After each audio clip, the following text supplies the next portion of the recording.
pastor rushed the wedding when he noticed something strange about the bride. The single moment Elijah managed alone with Zara played in his mind repeatedly. "Zara, is this marriage your choice?" he'd asked gently. "Of course," she'd answered, voice rehearsed but eyes screaming something entirely different. "Have you ever wondered what impossible choices you might make for those you love?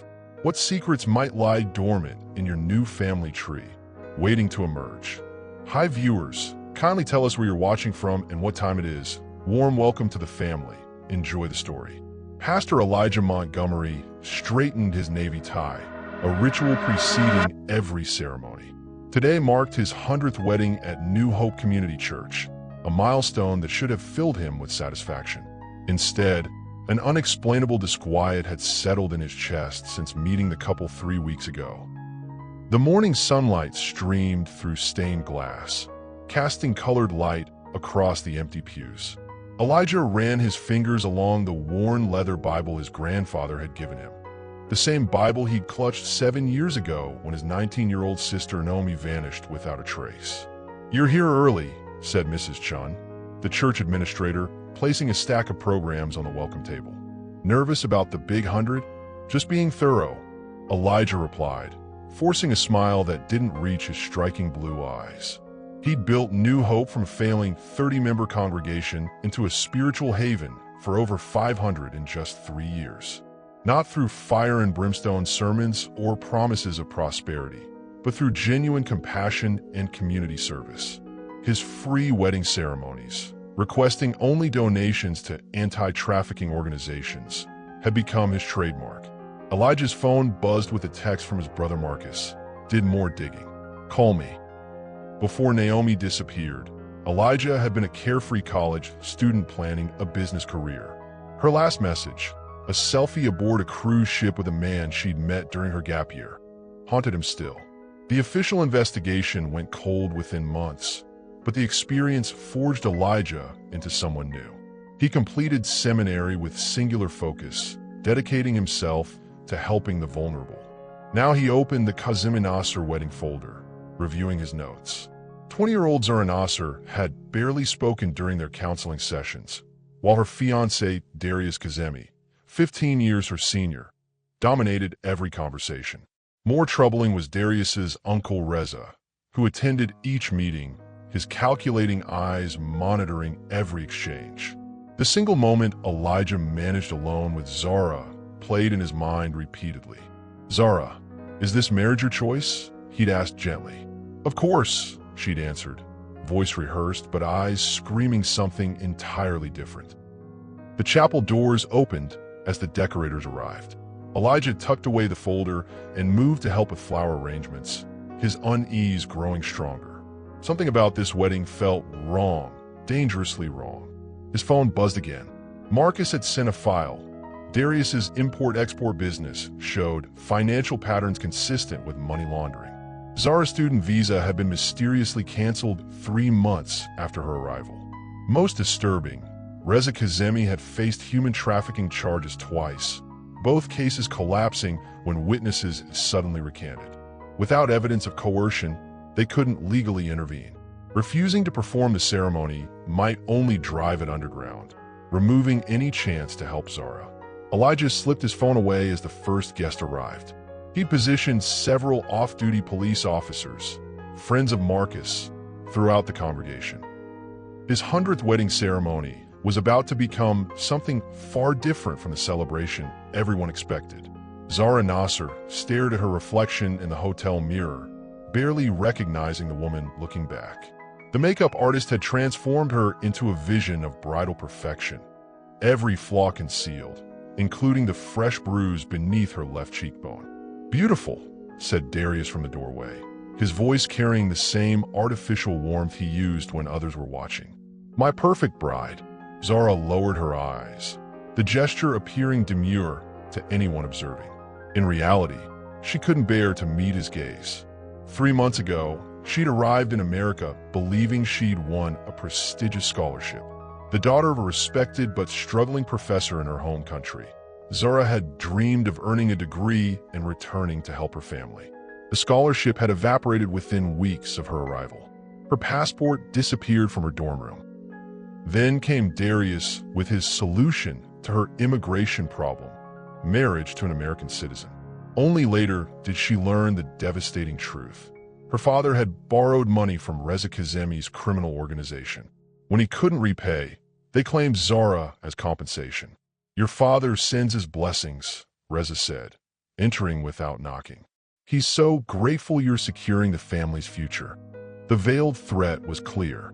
Her compliance ensured her family's safety. 20 minutes until we leave for the church," Reza continued, checking his watch.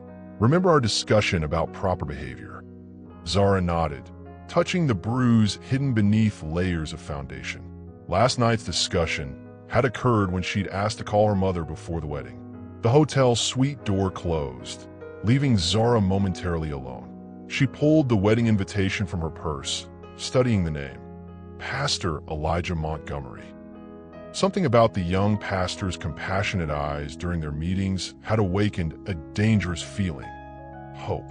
She had tried to signal him during their last counseling session, but Reza never left her side. The few words she managed to exchange with Pastor Montgomery revealed a man who noticed details others missed. But what could he do? Who would believe her against Darius, a respected businessman with political connections? The bathroom door offered 5 minutes of privacy.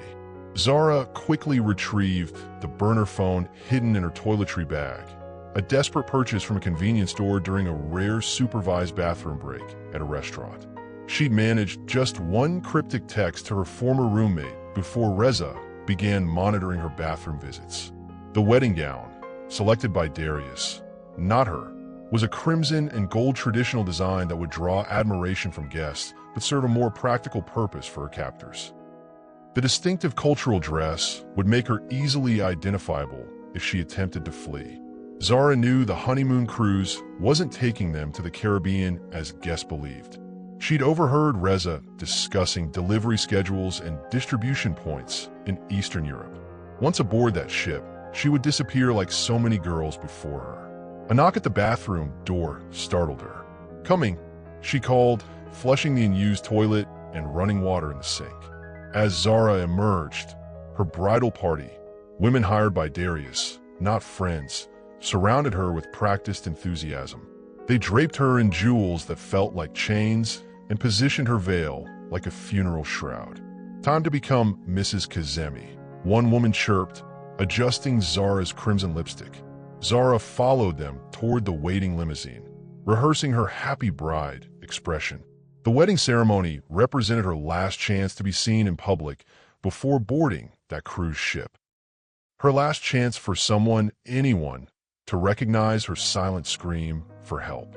The sanctuary hummed with pre-wedding activity as Elijah slipped into his office, closing the door behind him.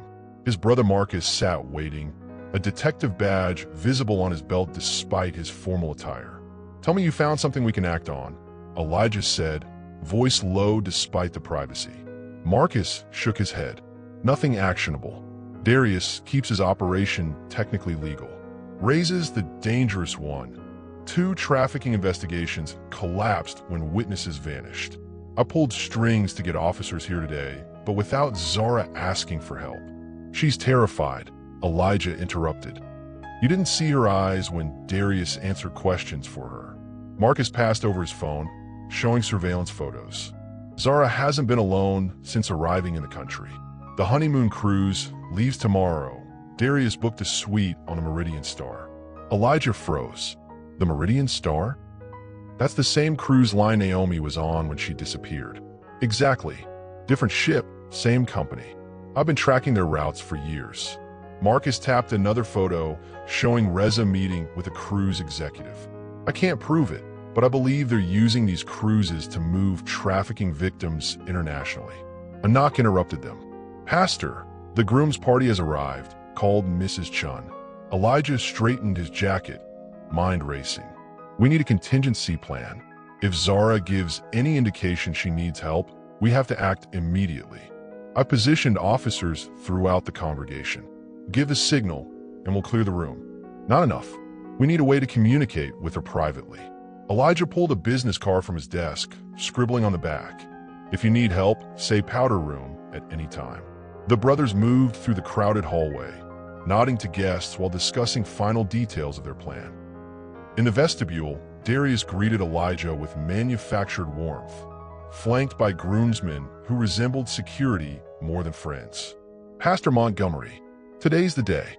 Zara is absolutely glowing. I'm sure she is, Elijah replied, noticing how Reza watched their interaction from across the room. Marriage is a sacred covenant between willing hearts. Darius's smile flickered momentarily. Indeed, Zara can't wait to begin our life together.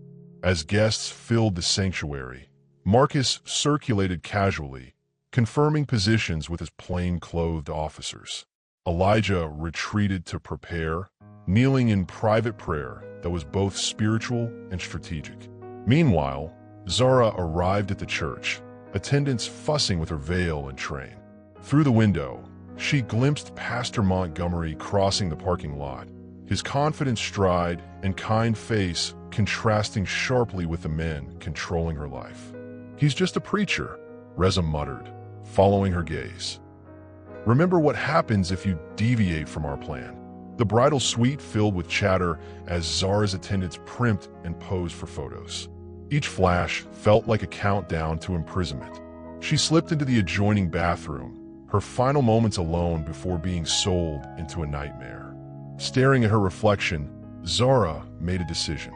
If this charade proceeded, she would board that cruise ship tomorrow and vanish forever. Whatever the risk, whatever the consequence, the ceremony represented her final opportunity to break free. The wedding coordinator knocked. 2 minutes, beautiful bride. Zara emerged, a vision in crimson and gold. As the processional music began, she fixed her eyes on the chapel doors, beyond which 2 paths would converge, a pastor seeking justice and a bride fighting for freedom. The wedding procession filled the sanctuary with sound, masking the whispers exchanging between strategically placed officers.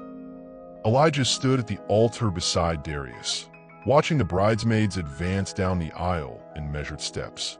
Each passing moment heightened his awareness that this ceremony balanced precariously between public performance and potential rescue operation. When Zara appeared at the entrance, collective gasps rose from the guests. Her crimson and gold gown caught the light, transforming her into a vision of cultural tradition and bridal elegance. Yet Elijah immediately noticed what others missed. Her eyes darted repeatedly toward Reza in the front row, each glance carrying unmistakable fear. As she drew closer, Elijah caught sight of something that confirmed his worst suspicions. When Zara turned slightly to navigate her dress around a flower arrangement, the makeup on her cheekbone shifted, revealing the edge of a bruise carefully concealed beneath. "Dearly beloved," Elijah began, his voice steady despite the adrenaline coursing through him.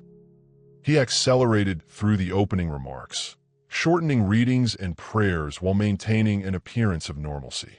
Marcus, seated 3 rows back, recognized the altered pace and subtly alerted the officers. Marriage represents the most intimate covenant between 2 willing hearts, Elijah emphasized, watching Zara's expression. A tear escaped despite her rigid control. It must be entered freely and without reservation. Darius squeezed Zara's hand, the gesture appearing affectionate to guests but causing her to wince slightly. "Before we proceed to vows, let us acknowledge the sacred nature of consent in this union," Elijah continued, deviating from the planned script. "Marriage must be a choice made without coercion." Reza shifted forward in his seat, eyes narrowing. During the ring exchange, Elijah deliberately fumbled the ring, creating a moment of confusion as it rolled across the altar platform. As he bent to retrieve it, he pressed his card into Zara's hand, whispering, "Say powder room if you need help."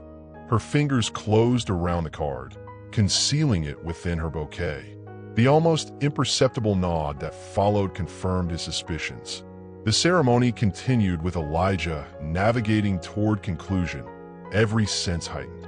Darius recited his vows with practiced sincerity, while Zara repeated hers in a voice barely audible beyond the first row. "Before we conclude this sacred ceremony," Elijah said, beginning the final prayer. Let us bow our heads in blessing over this union. As heads bowed throughout the sanctuary, Zara whispered, powder room. Instantly, Elijah clutched his chest, staggering backward with a convincing display of distress. I need a moment, he gasped, collapsing into a nearby chair. Chaos erupted precisely as planned. Marcus rushed forward, announcing, my brother has a medical condition. We need to clear the room immediately. The congregation moved toward the exits in concerned confusion, while Marcus's partner discreetly showed his badge to Reza, who protested, leaving until the subtle threat of public scandal convinced him to retreat temporarily. Within moments, the sanctuary emptied except for Elijah, Marcus, 2 officers, Darius, and Zara. The transformation was immediate. Elijah straightened, all signs of distress vanishing as Marcus positioned himself between Darius and the exit. What is the meaning of this? Darius demanded, his charming facade cracking. Zara, Elijah said gently, you're safe now. You can tell us the truth. Her composure crumbled, tears streaking through perfect makeup. They have my passport. My family will be protected, Marcus assured her, displaying his detective badge fully. We can help them too. Darius's face darkened. This is absurd. Zara, tell them you want this marriage. No, she whispered, then louder, no. I was forced. The honeymoon cruise. It's not a vacation. They're sending me to traffickers in Eastern Europe. The door burst open unexpectedly. Reza stood in the entrance, face contorted with rage when he registered the scene before him. In his haste to intervene, he rushed forward, phone dropping from his pocket in the process. As Marcus intercepted Reza, Elijah retrieved the fallen phone. The screen illuminated with an incoming message, displaying a preview image that stopped his heart. A group of young women being loaded onto a ship. Among them, at the edge of the frame, was a face he would recognize anywhere, despite 7 years of absence. His missing sister, Naomi. The church office transformed into an impromptu interrogation room. Officers secured the perimeter while Marcus questioned Darius in an adjacent classroom. Zara sat trembling on the couch, makeup streaked by tears, the facade of bridal perfection dissolving to reveal the terrified young woman beneath. They'll kill my family, she whispered, clutching a cup of water that rattled against its saucer. Reza has connections everywhere. Elijah sat across from her, maintaining a respectful distance. We're already working to ensure their safety. My brother has contacts with international authorities. The truth poured out in fragmented bursts. Zara's father, a respected literature professor with modest means, had borrowed money for her brother's emergency surgery. The lender, Reza's front company, demanded repayment at impossible interest rates. When they couldn't pay, Reza offered an alternative. Zara would travel to America on a student visa arranged by their organization. They promised a scholarship, she explained, voice steadying as she shared her story. Everything seemed legitimate, the university admission, the housing arrangements. 2 weeks after arriving, my advisor informed me my scholarship had been administratively canceled. That same day, my passport disappeared from my dorm room. Darius appeared the following day, introducing himself as a successful businessman wanting to help international students. His solution to her visa problem was marriage, a common arrangement, he claimed, perfectly legal. He seemed kind at first, Zara continued. Then Reza arrived. They moved me into an apartment where someone watched me constantly. They controlled everything. My phone, my internet access, even bathroom visits were timed. When I overheard them discussing the cruise and delivery schedules, I realized what was happening. Marcus entered, his expression grim. Darius claims ignorance about trafficking, says he believed this was an arranged marriage, traditional in Zara's culture. He's lying, Zara insisted. He personally showed me photos of the cruise, pointing out features of the ship while Reza discussed how I'd be transferred at the second port call. An officer appeared at the door. Detective Montgomery? The tech team accessed the suspect's phone. You need to see this immediately. Marcus stepped out, returning moments later with a tablet. His face had drained of color. Elijah, it's confirmed. The trafficking network, Reza, uses cruise lines for international transport. They've moved dozens of women through this system. He hesitated, glancing at Zara before continuing. The image you saw on Reza's phone is from 3 months ago. Facial recognition confirms. His voice caught. It's her, Elijah. It's Naomi. Elijah's hands trembled as he studied the enlarged photo. Though 7 years older than when she disappeared, the woman's features matched his missing sister. Her hair was different, her face thinner, but her eyes, their mother's eyes, were unmistakable. She's alive, he whispered, emotions crashing through his professional composure. Zara moved closer, studying the image. I recognized the uniform. The women working as cruise staff on these ships, they're not employees. They're captives. Outside the office, chaos continued. Wedding guests lingered in the parking lot, confused by the sudden interruption and the police presence. Media vans had begun arriving, tipped off about arrests at New Hope Church. More evidence from Reza's phone, Marcus reported, scrolling through files. Passenger manifests, payment records, offshore accounts. This breaks open an international case we've been building for years. For Elijah, the pastoral and personal collided violently. His 100th wedding ceremony, meant to be a milestone of his ministry, had transformed into something far more profound. The sister he had mourned for 7 years might still be alive, trapped in the same net too. Protective custody, Marcus answered. We'll arrange emergency housing while building the case. Diplomatic channels are already working to secure your family's safety. Elijah moved to the window, watching officers escort a handcuffed Reza to a police vehicle. The man's face betrayed no remorse, only calculation.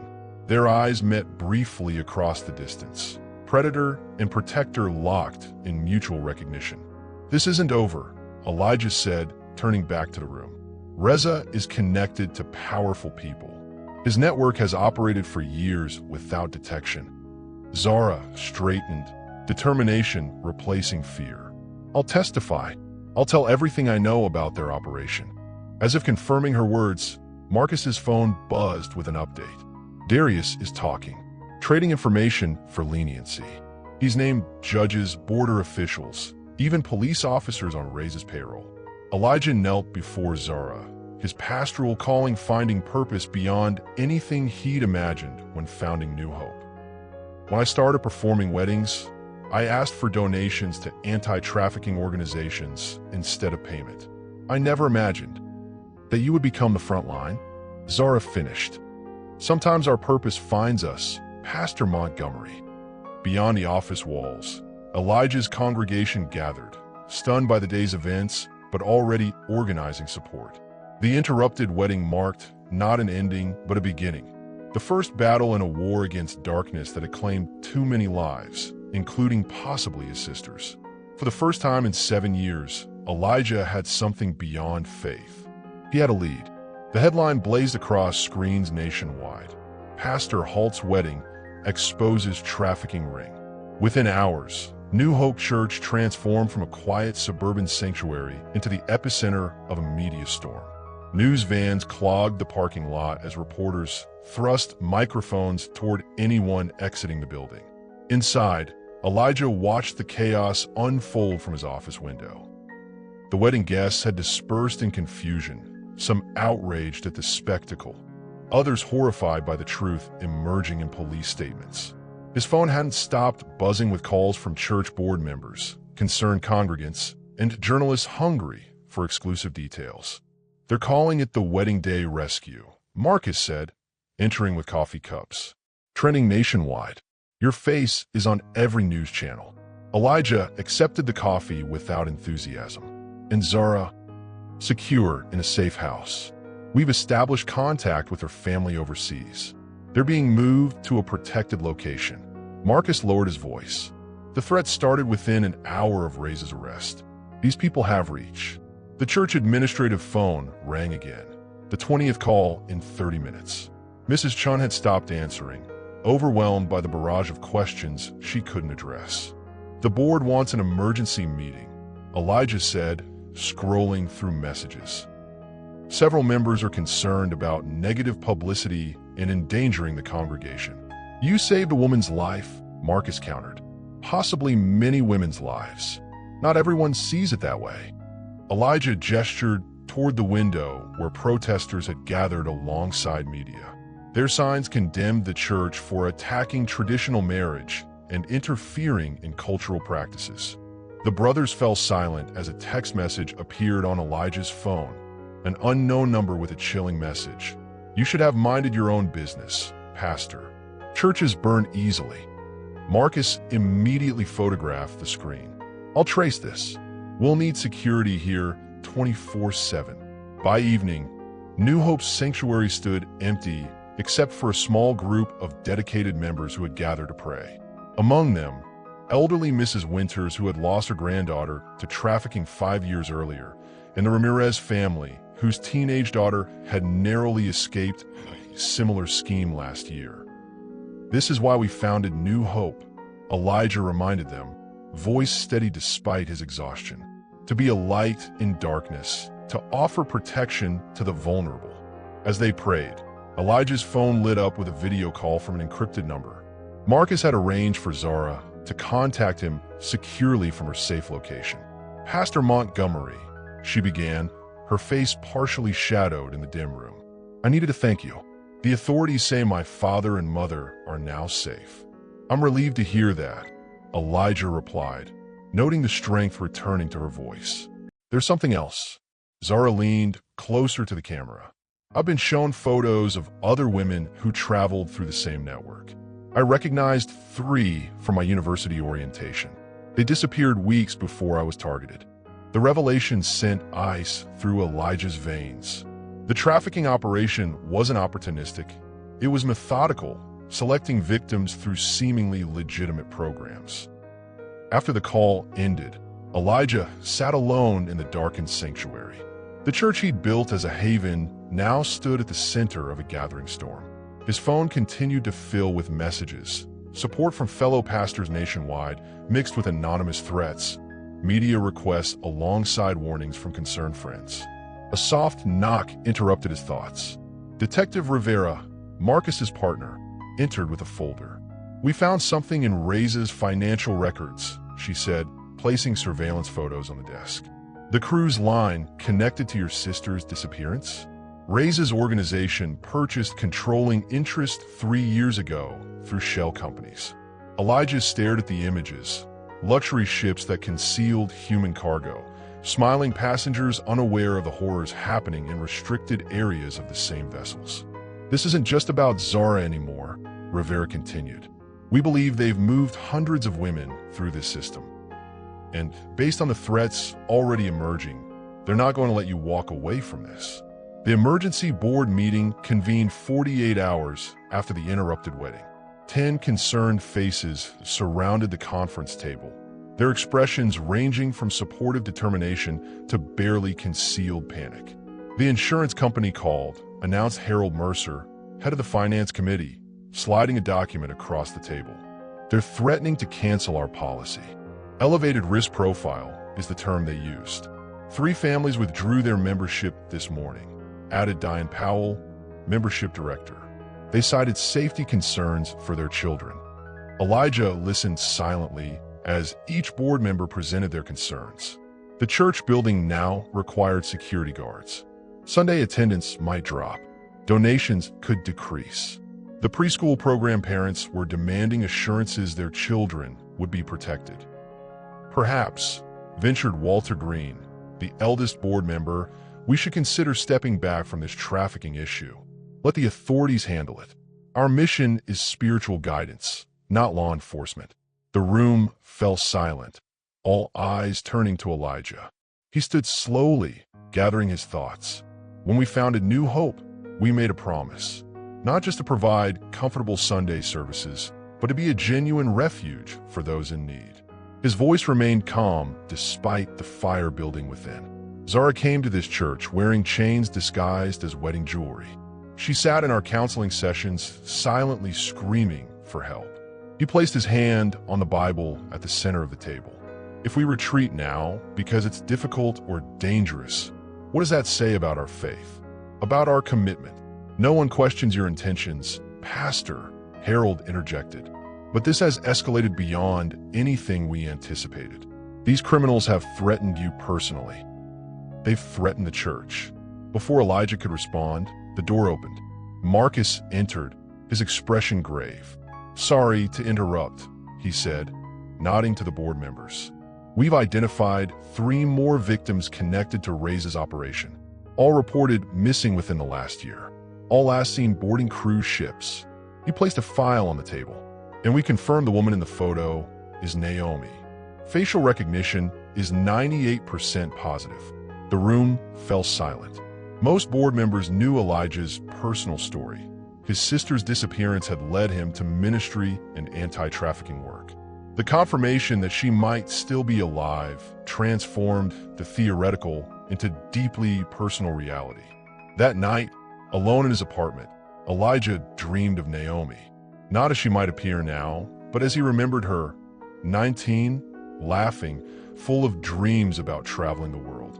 In the dream, she stood on a ship's deck, calling to him across impossible distance. "Why did you stop looking?" He woke at dawn, decision crystallized. Whatever the cost, whatever the risk, he couldn't abandon this fight. Not with Naomi's face now confirmed among the missing.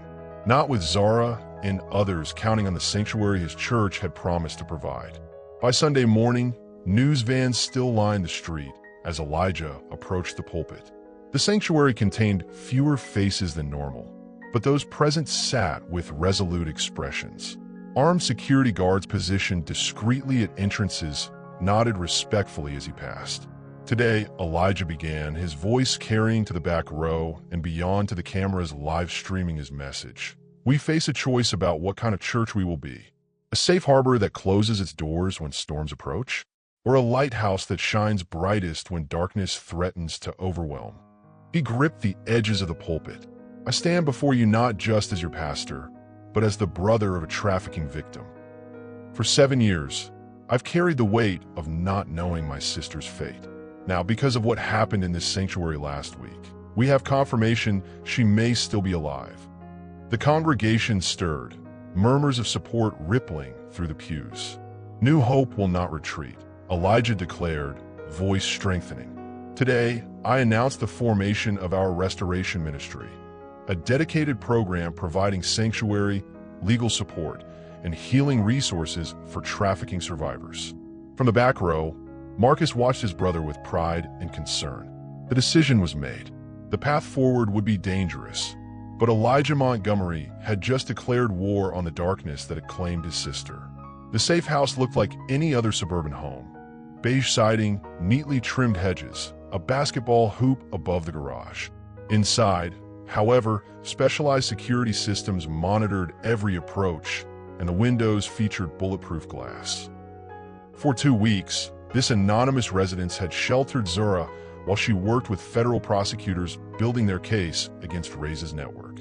Elijah arrived for his weekly pastoral visit, passing through multiple security checkpoints. These meetings had become crucial for Zara's emotional stability as she prepared to testify.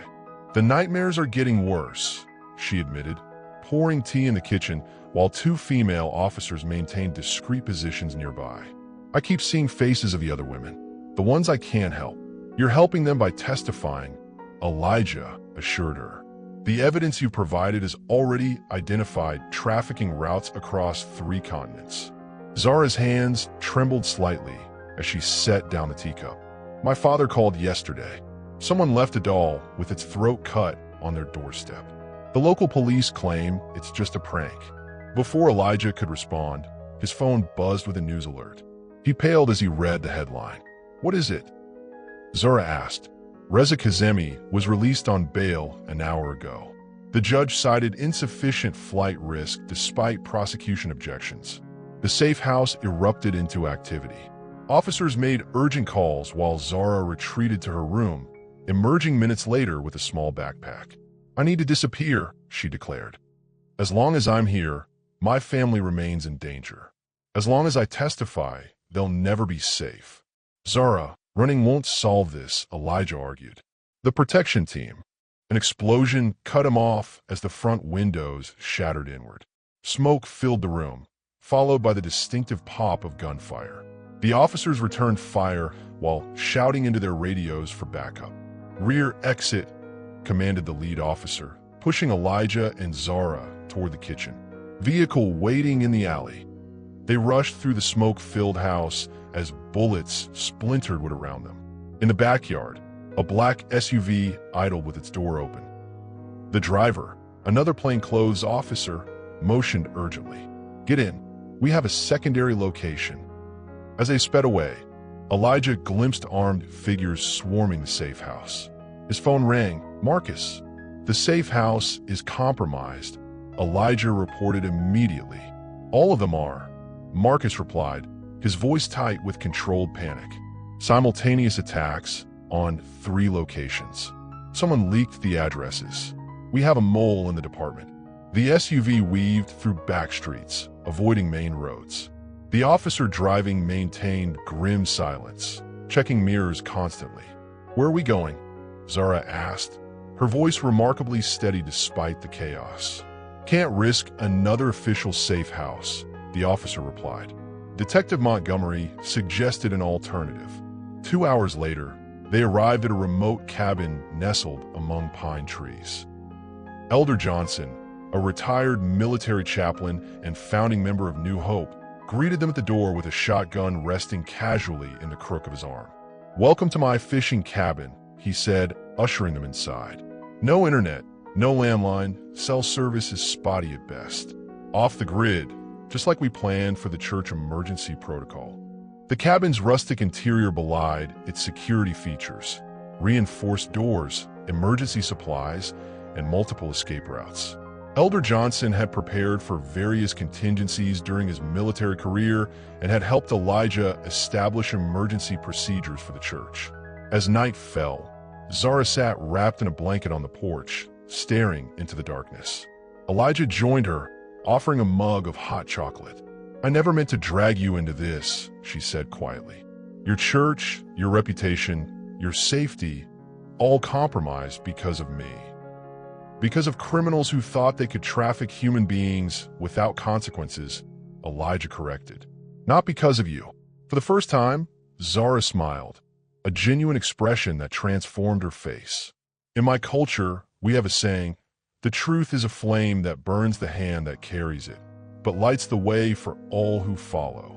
They sat in companionable silence, the forest around them alive with night sounds. Gradually, Zara began sharing stories of her childhood, her academic dreams, the family waiting for her to return.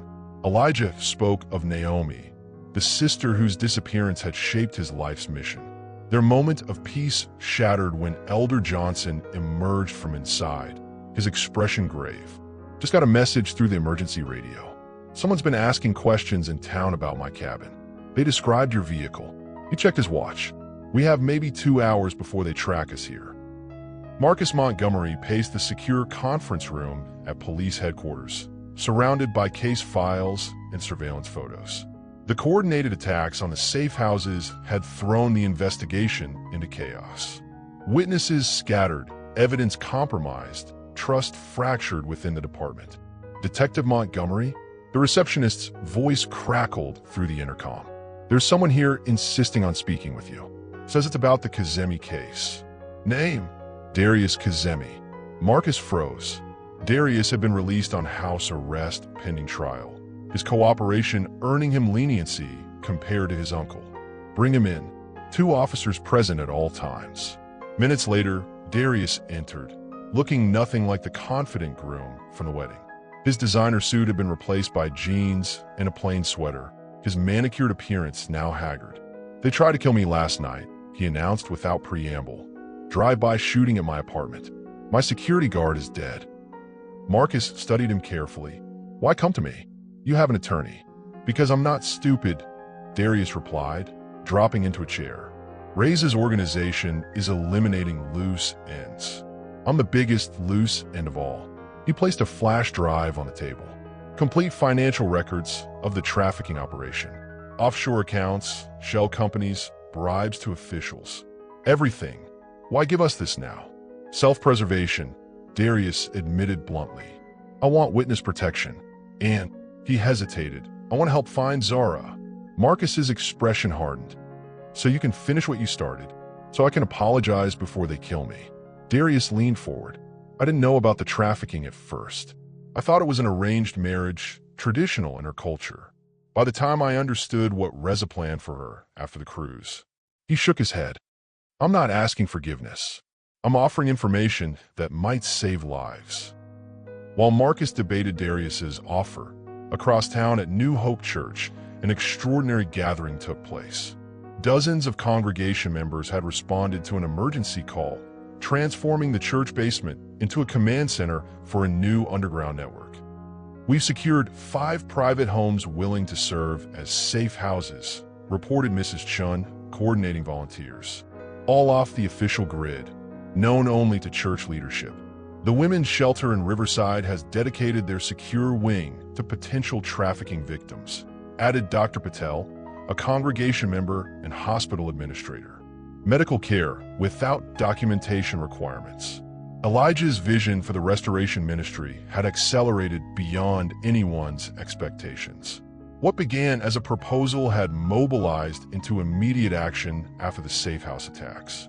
Church members with relevant skills, security professionals, counselors, medical personnel stepped forward, creating a community-based protection network independent of potentially compromised official channels. At the remote cabin, Zara received the update via secure satellite phone. The church members are doing this. For me? For you and others like you, Elder Johnson corrected, checking the perimeter sensors he'd installed. Pastor Montgomery's congregation includes people who understand what it means to fight for those who can't fight for themselves. Zara's expression shifted from disbelief to determination. I need to help. These people risking everything. I should be doing more than hiding. Before Elder Johnson could respond, the satellite phone rang again. Marcus's voice came through, tense and urgent. We have new intelligence about the trafficking operations next shipment.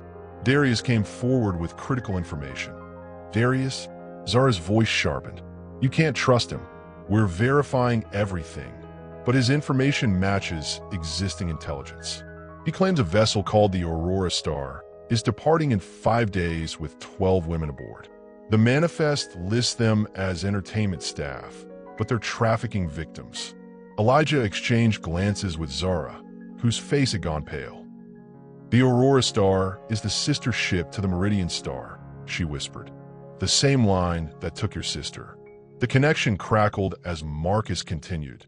Darius provided something else, the company's internal communication system. If we can access it, we might locate previous shipments, including the one that took Naomi. The press conference steps of the federal courthouse buzzed with anticipation. Journalists jostled for position as cameras focused on the podium bearing the Department of Justice seal. Behind the scenes, Elijah paced nervously while federal prosecutors made final preparations. Are you certain about this? Asked Special Agent Daniels, the lead federal investigator. Once we go public with the full scope of this operation, there's no going back. The danger increases exponentially. The danger already exists, Elijah countered. Secrecy only protects the traffickers. Public exposure is our strongest weapon. At precisely noon, the prosecutors emerged, flanked by law enforcement officials. The lead U.S. attorney stepped to the microphone, her voice carrying across the crowded plaza and to millions watching the live stream. Today, the Department of Justice announces the indictment of 27 individuals connected to an international human trafficking network operating through luxury cruise lines. This organization has transported hundreds of victims across international waters, exploiting immigration vulnerabilities and legitimate businesses as cover for their operations. Screens displayed evidence photos, cruise ships, corporate documents, financial records, carefully edited to protect victims' identities. The attorney continued, detailing how the operation functioned. Recruiting vulnerable women through fake scholarships and job offers, confiscating documents, using forced marriages to American citizens to establish legal entry, then transporting victims internationally through cruise ships where they disappeared at foreign ports. This investigation began with a single act of courage, she concluded, gesturing toward the side of the stage. We now invite Pastor Elijah Montgomery to share his perspective. Elijah approached the podium, cameras flashing. For a moment, he froze, the magnitude of the moment overwhelming him. Then he spotted Marcus in the crowd, giving him a subtle nod of encouragement. 2 weeks ago, I was preparing to perform my 100th wedding ceremony. Elijah began, his voice steady despite his racing heart. Instead, I became witness to a young woman's courage in the face of unimaginable fear. Her bravery exposed not just her own trafficking situation, but an entire criminal enterprise that has operated in plain sight for years. He gripped the podium edges. 7 years ago, my sister Naomi disappeared while traveling abroad. Her last communication was a photo from a cruise ship. Today, we have confirmation she was taken by this same trafficking network. The search for my sister has become a search for countless daughters, sisters, and friends who have disappeared into this shadowy system. As Elijah continued, detailing New Hope Church's commitment to supporting survivors through their restoration ministry, viewers nationwide watched with growing outrage. Hashtags trended. Donations poured into anti-trafficking organizations. Former victims began calling hotlines, sharing their own experiences with similar operations. The broadcast cut to commercial, but Elijah remained at the podium, taking questions from reporters. A producer spoke into the anchor's earpiece at the network studio. Stay with this. Ratings are exploding. Pastor Montgomery called a reporter from the crowd.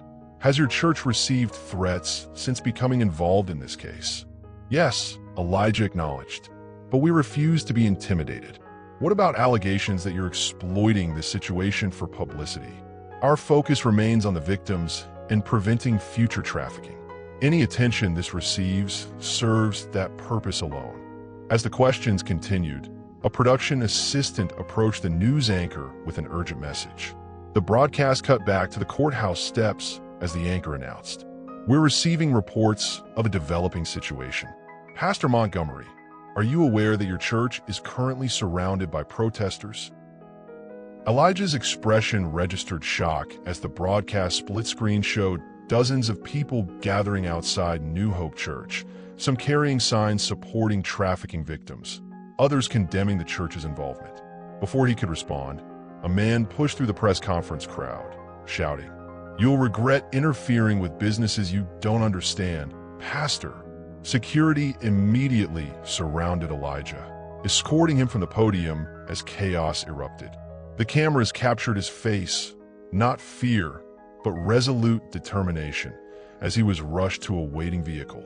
Hours later, exhausted and under police protection at a hotel, Elijah watched the news coverage continue. His phone buzzed with a text from an unknown number. He opened it cautiously, then sat up straight, immediately calling Marcus. "I just received a video message," he said, voice tight with emotion. "It's Naomi. She's alive, Marcus. Someone sent proof of life." The grainy video showed a woman holding a current newspaper, her face thin but recognizable, her eyes conveying a message beyond the silent footage. After 7 years of uncertainty, Elijah had confirmation his sister lived, but the final frame contained a chilling message. "Her fate depends on your next move, Pastor." The police cruiser idled outside Elijah's apartment building, blue lights cutting through pre-dawn darkness. Inside his living room, Marcus presented the security assessment with professional detachment that barely masked his brotherly concern. 24-hour protection, secure communications, restricted movements, Marcus concluded. Standard protocol for high-risk witnesses. Elijah shook his head. "I can't lead from behind bulletproof glass. The congregation needs visibility, not a pastor in hiding." "This isn't a debate," Marcus insisted, frustration breaking through his composure. "The threats are credible. 3 officers on my task force received warnings about their families yesterday. Someone's accessing confidential personnel files." The video of Naomi played on Elijah's laptop, frozen on her gaunt face. Technical analysts had confirmed its authenticity. No digital manipulation, filmed approximately 72 hours earlier based on the newspaper date.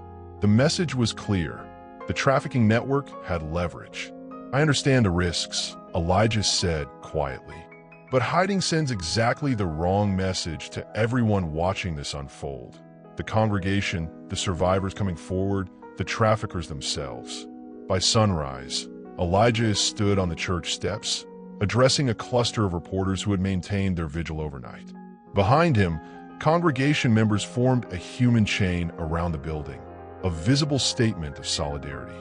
"New Hope remains open," he announced, voice carrying across the morning air.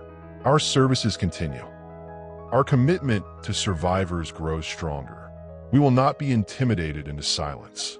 The declaration made headlines nationwide, transforming what began as a local crime story into a symbol of resistance against trafficking networks. Donations flooded the church's restoration ministry. Volunteers from neighboring congregations offered support. Former military members from the community established informal security details. Meanwhile, in a secure conference room across town, Zara met with a group of women who had responded to the hotline established after the press conference. Each shared similar stories: educational opportunities that evaporated, documentation confiscated, controlled movements leading toward international transport. "They isolate you first," Zara explained, her voice steady as she addressed the group. "Make you dependent. By the time you realize what's happening, you feel you have nowhere to turn." A young woman named Lily, recently escaped from a similar situation, leaned forward. "How did you know you could trust the pastor? I tried telling a campus counselor once. The next day, my fiancé knew everything I'd said." "I didn't know," Zara admitted.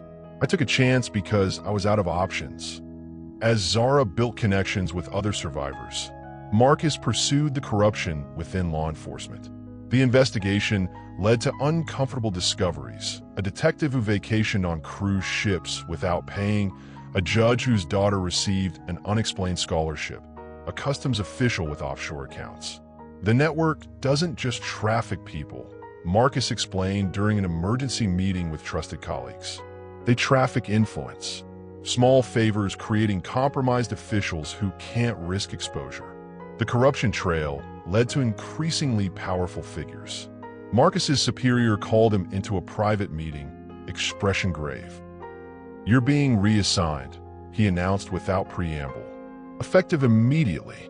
The trafficking case goes to federal jurisdiction." "With respect, sir, that's not protocol for an active investigation with local victims." "This isn't a request, detective. Stand down." Marcus placed his badge on the desk. "Then consider this my request for emergency leave. Family matter." Across town, Elijah received a text from an unknown number.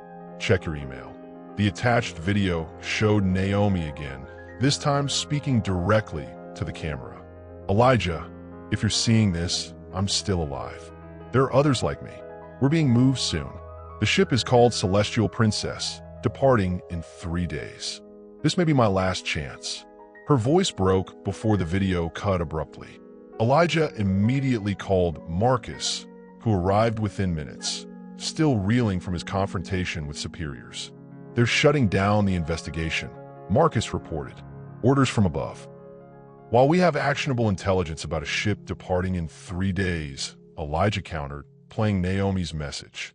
The brothers exchanged a look that required no words, a decision forming between them that transcended legal protocols and professional boundaries. 7 years of searching, of building resources, of preparing for this moment without knowing it would come. "If we go outside official channels," Marcus said carefully, "we're on our own.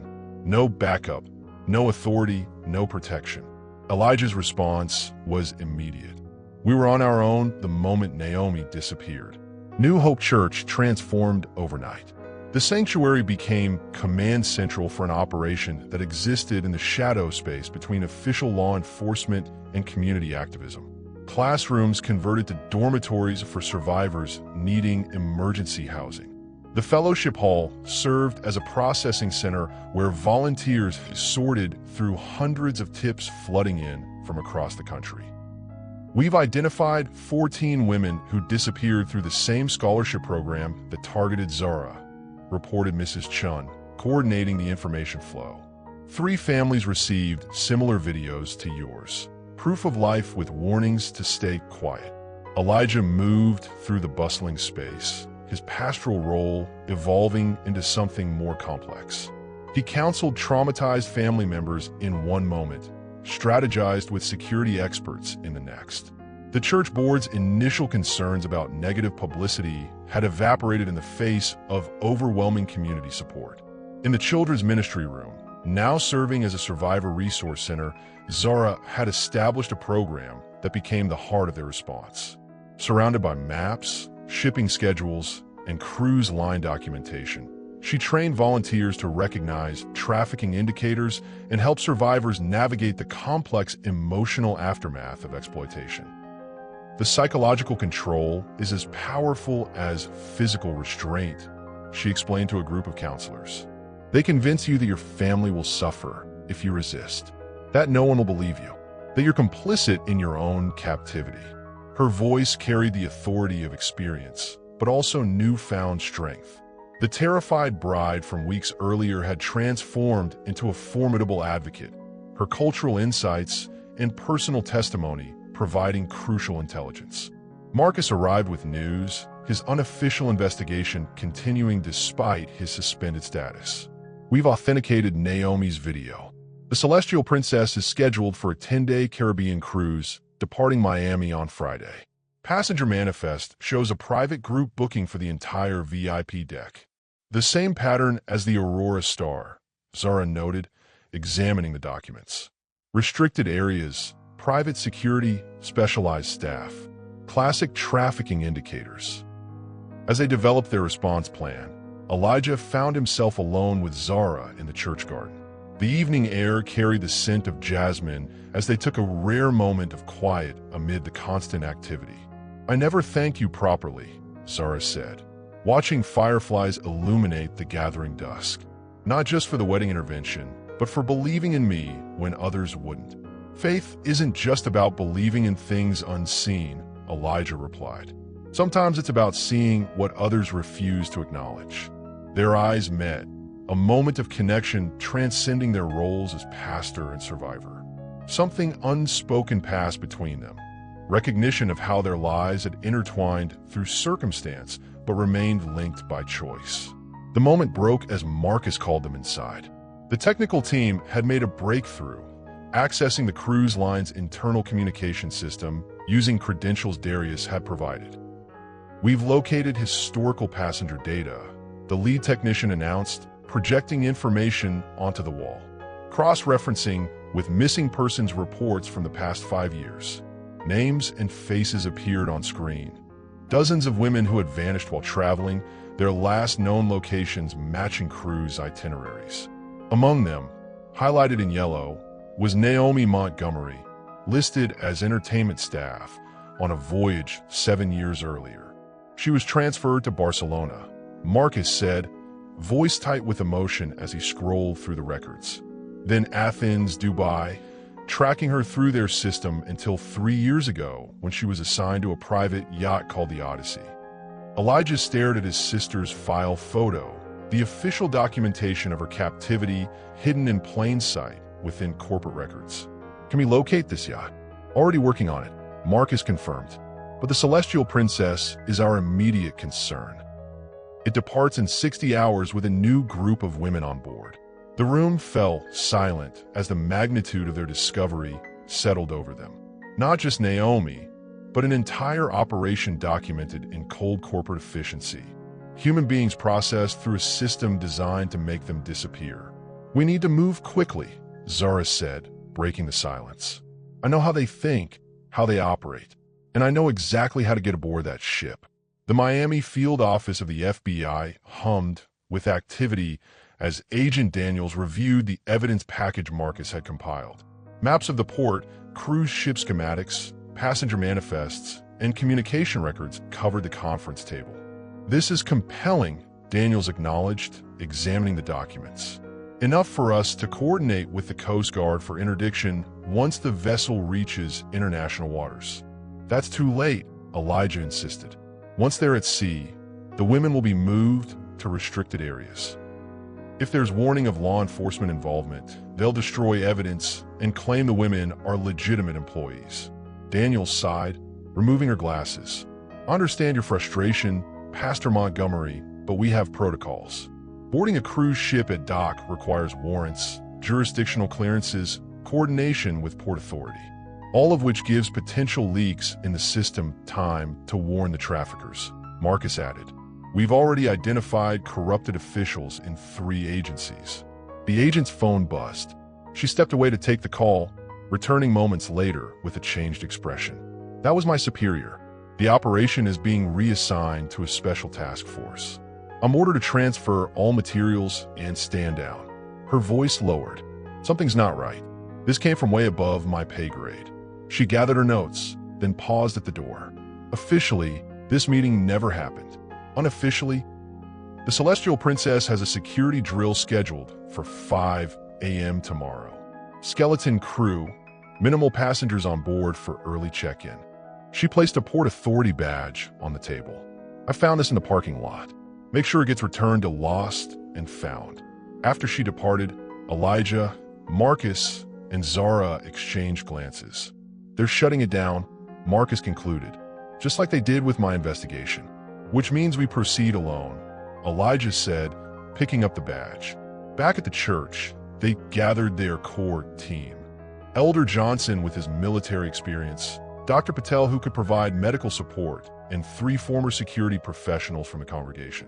Zara presented their infiltration plan. The cruise line is still accepting applications for last-minute staff positions, she explained, displaying the online portal. With Darius's inside information, we can create credentials that will pass initial screening. Once aboard, Marcus continued, we use the security drill confusion to access the restricted VIP deck. According to the schematics, there's a separate check-in area for the special guests, likely where they're processing the trafficking victims. Elder Johnson studied the ship layout. Tight quarters, multiple exit points, civilian bystanders. High risk of collateral damage if anything goes wrong. Which is why we focus on documentation and identification first, Elijah emphasized. We locate the women, gather evidence, then signal Coast Guard for official intervention. As the team refined details, Marcus received an urgent call from his partner, Detective Rivera. Internal Affairs just seized all our case files, she reported. They're questioning everyone connected to the Kazemi investigation. Your name is at the top of their list. Stall them. Marcus instructed, I need 24 hours. When he rejoined the group, his expression was grim. The department is looking for me. If I board that ship, I'm not just suspended, I'm a fugitive. The reality of their situation crystallized. They were planning an unauthorized operation against an international criminal network with connections in law enforcement, government, and private industry. If caught, Marcus faced criminal charges. Elijah risked his church, his ministry, his freedom. The others would be accomplices. Everyone needs to understand what we're risking, Elijah said, addressing the room. This isn't just about Naomi anymore. It's about every woman on that ship and every victim who came before them. But I won't ask anyone to sacrifice their future without full awareness of the consequences. One by one, the team members reaffirmed their commitment. Dr. Patel spoke for many. Some risks are worth taking because the alternative, doing nothing, is unacceptable. As the meeting concluded, Zara asked to speak with Elijah privately. In the quiet of his office, she revealed her own decision. I need to be the one who boards first, she stated firmly. I understand their procedures, their language, their methods. I can identify victims because I almost became one. It's too dangerous, Elijah protested. You've already risked everything testifying against them, which is why I'm the perfect person for this, she countered. They know my face from the news coverage. They'll be watching for me at airports, bus stations, borders, not walking directly onto their ship as staff. Her logic was irrefutable, her courage undeniable. Still, Elijah struggled with placing her in danger again. My entire life changed when you noticed what others ignored, Zara said softly. Now I have the chance to do the same for others.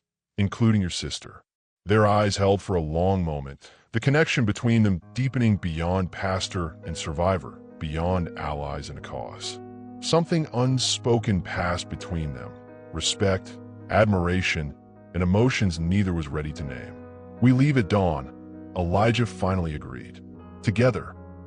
The port of Miami awakened slowly, dawn painting the horizon in watercolor hues as massive cruise ships loomed like floating cities against the lightening sky.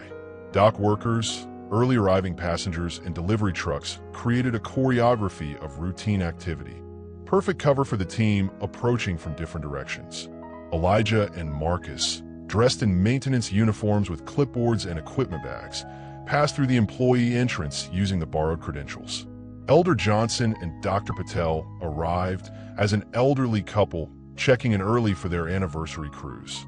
The security professionals dispersed throughout the terminal, maintaining communication through wireless earpieces disguised as hearing aids. Zara's role carried the highest risk. Wearing a staff uniform with her hair colored and styled differently from her media appearances, she approached the crew check-in with documentation identifying her as a last-minute replacement in housekeeping. "Cutting it close," remarked the supervisor, scanning her badge. "Report to Deck 4 for assignment. Security drill in progress, so use service elevators only." Zara nodded, heart pounding as she passed through security. The first phase had succeeded. She was aboard the Celestial Princess. The massive vessel contained over 1,500 cabins across 12 passenger decks, with the exclusive VIP section occupying the uppermost level. According to their intelligence, the special guests would board through a private entrance 2 hours before general boarding began. Maintenance team reporting to VIP deck. Marcus announced at the service elevator, showing his work order to the security guard. "Plumbing issue in Suite 1502. Nobody goes up during security drill," the guard replied, checking his tablet. "No work orders showing for VIP level." Marcus produced a second form. "Emergency override." Owner's representative called it indirectly. Something about water leaking into the suite below. The guard hesitated, then made a call. After a brief conversation, he waved them through with visible reluctance. "Deck access granted," Marcus murmured into his concealed microphone as the elevator ascended. Proceeding to Phase 2. On the VIP deck, the atmosphere changed immediately. The opulent corridor stood empty except for 2 men in suits outside a door marked Private Lounge.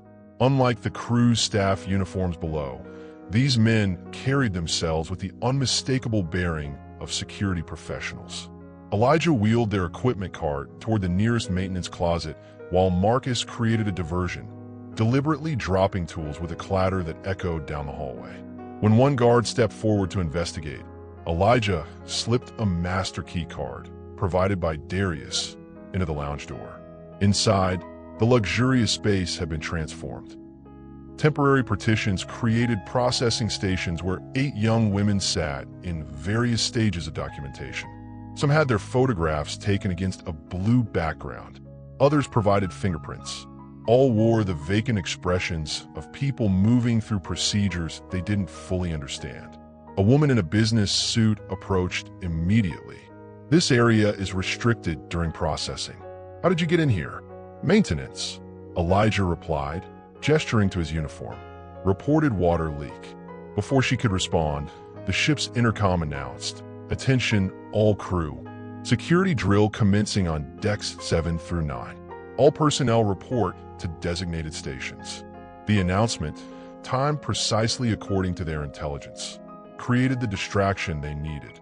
As staff hurried to comply with the drill, Elijah positioned his equipment cart to block the door while activating the small camera concealed in his badge.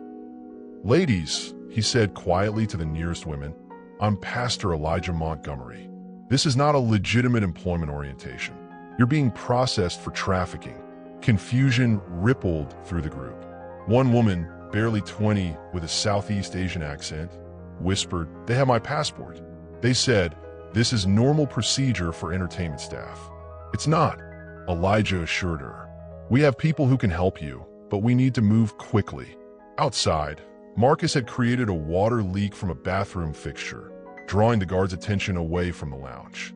Through his earpiece, Elijah heard Zara's voice, in position on Deck 3 with medical team.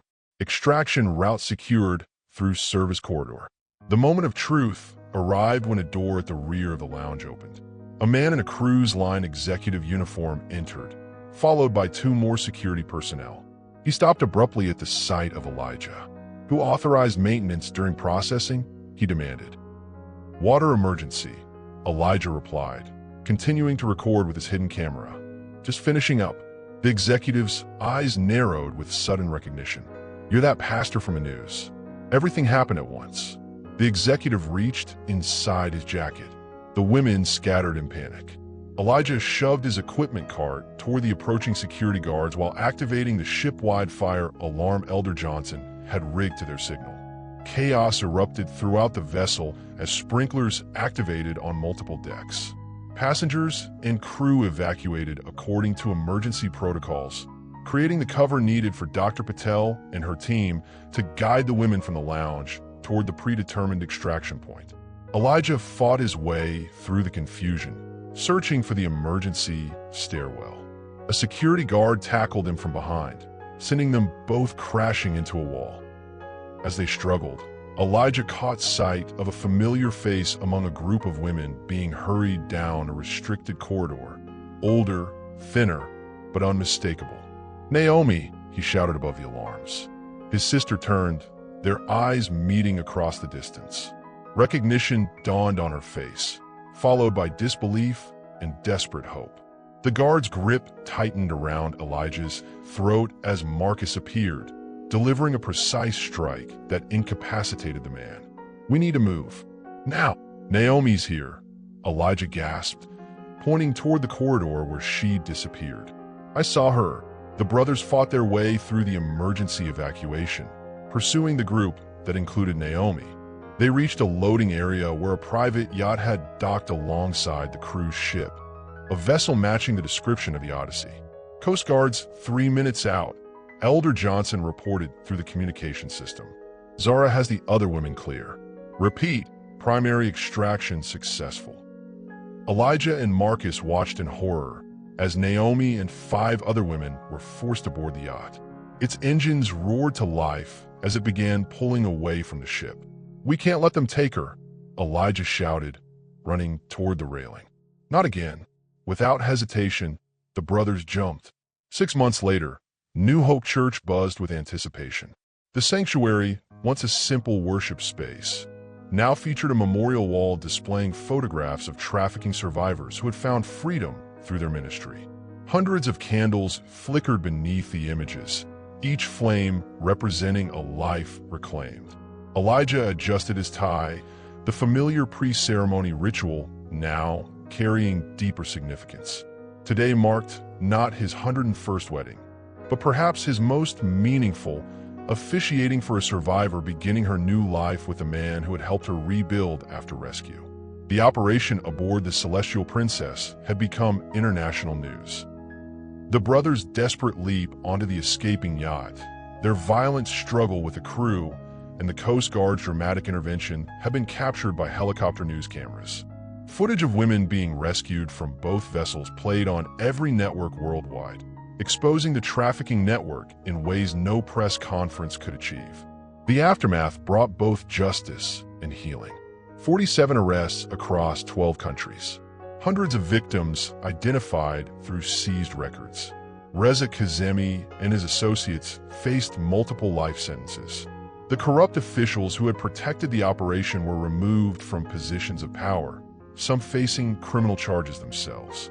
For Elijah, the most profound outcome walked through his office door, carrying a bouquet of flowers for the ceremony. "The bride's getting nervous," Naomi said, her smile still holding traces of the trauma she had endured but growing stronger each day. "Wanted me to check if we're on schedule." 7 years of captivity had left deep scars. Naomi's recovery journey involved ongoing therapy, medical treatment, and the patient support of family who understood healing wouldn't follow a predictable timeline. Some days brought progress, others setbacks. Yet her resilience remained unbroken. Right on time, Elijah assured her, embracing his sister carefully, still mindful of her discomfort with unexpected physical contact. "How are you feeling today?" "3 nightmares this week instead of 5. She reported with the direct honesty that had become her trademark. Dr. Patel says that's improvement. The restoration ministry had evolved into a nationally recognized model for survivor support. New Hope now housed a comprehensive recovery program offering medical care, legal assistance, education, and trauma-informed therapy. What began as Elijah's personal mission had transformed into a movement spanning multiple churches and community organizations. In the sanctuary, Marcus chatted with guests, his detective badge restored following an internal investigation that cleared him of wrongdoing. The evidence recovered during the operation had vindicated his suspicions about corruption within the department. Now, he headed a specialized unit focused exclusively on trafficking cases. Zara entered, wearing a simple blue dress that complemented her natural beauty. No longer the terrified bride in crimson, she carried herself with the confidence of a woman who had reclaimed her narrative. As the newly appointed director of survivor advocacy for the Restoration Ministry, she had transformed her traumatic experience into a powerful tool for helping others. "Everything's ready," she told Elijah, their hands brushing as she adjusted a flower in his lapel. The touch lingered, comfortable and familiar, a testament to the relationship that had gradually evolved between them over months of working side by side. The music began, signaling the start of the ceremony. Elijah took his position at the altar, watching as the sanctuary filled with an unusual wedding congregation. Survivors, advocates, law enforcement officers, and church members united by a shared commitment to healing and justice. The bride, a woman rescued from the Celestial Princess, walked down the aisle toward her fiancé, a volunteer who had helped her navigate the complex immigration process after her rescue. Their love story had blossomed amid recovery, a testament to possibility and renewal. As Elijah began the ceremony, his words carried the weight of experience and the lightness of hope. "We gather today not just to celebrate the union of two hearts, but to witness the triumph of love over darkness, of freedom over captivity, of new beginnings over painful endings." From the front row, Naomi watched with tears streaming down her face. Beside her, Marcus squeezed her hand in silent support. Across the aisle, Zara caught Elijah's eye, their shared glance acknowledging how far they had all traveled from that first interrupted wedding. The church that had once been threatened now stood as a beacon. The pastor who had risked everything now guided others toward healing. The survivors who had been silenced now spoke with voices that carried across continents. As the couple exchanged vows, Elijah recognized the true miracle before him. Not just two people joining their lives, but an entire community transformed by courage, compassion, and the divine intervention that had begun with a single moment of recognition. A pastor noticing something wrong about a bride.